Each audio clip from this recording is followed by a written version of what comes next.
Hello and welcome to the Renee Report. On today's video, we are going to be going over which NBA superstar I would rather have.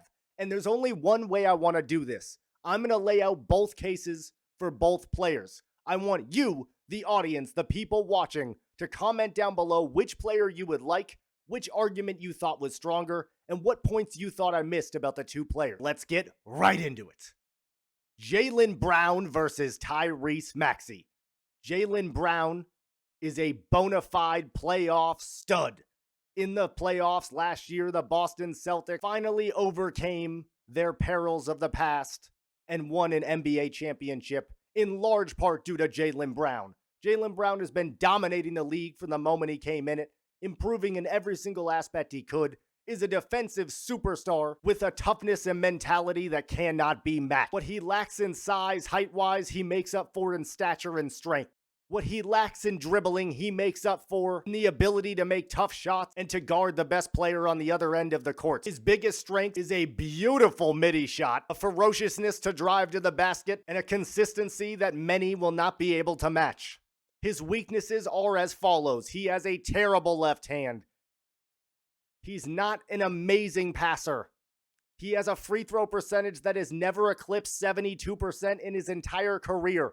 He is not a natural shooter, and we've never seen him without an offensive superstar who takes all of the attention away. In comes Tyrese Maxey into the argument. Tyrese Maxey is 24 years old. He is lightning in a bottle. He has dribbling moves that could shake the best defender and the ability to hit a step-back three at any point in time. We've seen exponential growth from his first NBA season, his ability to lead, and his ability to gain confidence in himself. He has an amazing, bubbly personality who makes all of his teammates want to play harder. He's having the most fun on the court, while most nights having the biggest impact on the offensive end on the floor. He has so much more growth to go, and so little weaknesses on the offensive side of the ball. He averages 6.2 assists per game when he's played with Harden and Joel Embiid, two of the biggest ball hogs in the entire NBA's history. His biggest strengths is he is a microwave from three. If he makes one, he's probably going to make six. There's absolutely nobody who can stay with his first step. Similar to Jaylen Brown, he has an unbelievable finishing ability. He does have a natural stroke as he's developed over time, an 85% free throw shooter, and gotten all the way to a 43% three-point shooter for an entire 2 seasons. His weaknesses are as follows. He is someone who has struggled in the playoffs early in his career. His shot selection at times can be extremely questionable. Wonder to yourself, is he guardable with his small size in the playoffs if there's not a bigger man that needs to be paid attention to? And will he ever be a good enough defender to allow himself to be a two-way player? I want you to look at these players in a vacuum. Not with Jason Tatum, not with Joel Embiid and Paul George in the terrible situation with the Sixers, but instead which player you would rather have. Would you rather have the 24-year-old player who's shown unbelievable poise and growth on the offensive end, who we could see averaging 32, 34 points per game, basically unstoppable in every single way offensively? Or would you rather have the 28-year-old who's in the prime of his life, shown the playoff pedigree, is a two-way player through and through, but makes many mistakes offensively, isn't as naturally gifted or have nearly as high a ceiling on the offensive end? On its face, the question seems simple. Jaylen Brown is the obvious answer, but you have to take away what Jaylen Brown has. Jaylen Brown has an organization that has been able to avoid his flaws. Would Jaylen Brown being by himself, being the alpha in the room and the team leader, be more exposed for his lack of a left hand?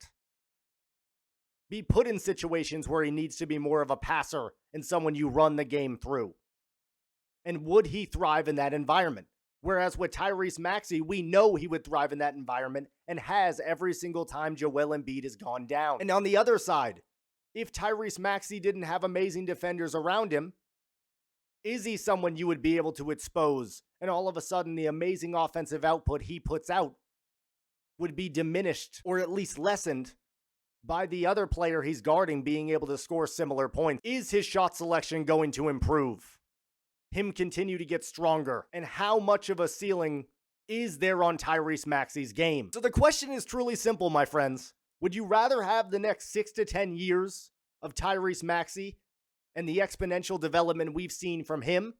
Do you believe in that more? Or would you rather have the player in their prime that has shown you all you need to see but probably doesn't have more to reach and definitely would be questionable by himself. For myself, I have to go Jaylen Brown.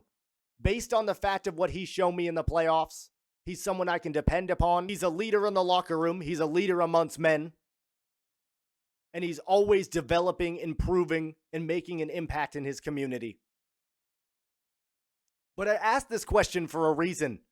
It is going to end up a much closer discussion than it feels right now.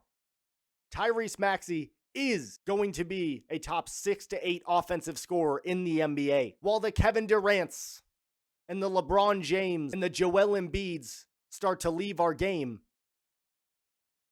There will be new superstars who arise and are the offensive juggernauts who dominate the league and find ways to take advantage. And Tyrese Maxey will end up being one of those. Trust me, if you're watching this video and thinking to yourself, why is this even a conversation?